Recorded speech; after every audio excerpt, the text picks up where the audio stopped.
Bonjour, Jérôme Mahouet, je suis neurologue et je suis là pour vous parler de migraine et de maux de tête.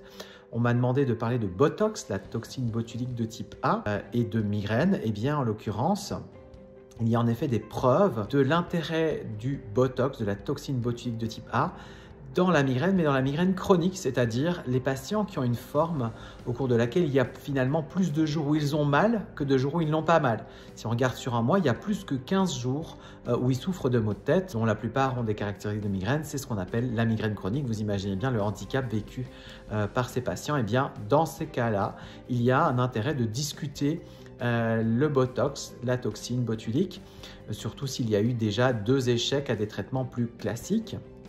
Alors l'histoire du Botox, elle remonte à déjà il y a de nombreuses années où des patientes qui faisaient du Botox à visée esthétique ont dit bah tiens, j'ai moins de rides mais j'ai aussi moins de maux de tête. Et puis de nombreuses études ont été réalisées, notamment par Andrew Blumenfeld aux États-Unis, et qui ont démontré en 2010 l'intérêt de la toxine botulique. Alors il a fallu du temps en France pour qu'on ait l'AMM dans cette indication, mais maintenant on a bien l'AMM dans cette indication.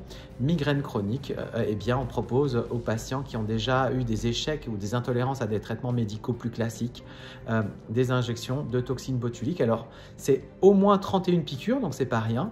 En gros on pique ici, on pique là, on pique là, on pique là, là, là, et ici derrière et jusque là. Et l'idée c'est de baigner un petit peu toutes les terminaisons nerveuses dans ce produit qui en fait va finalement empêcher le relargage de neurotransmetteurs de la douleur par les neurones de la douleur.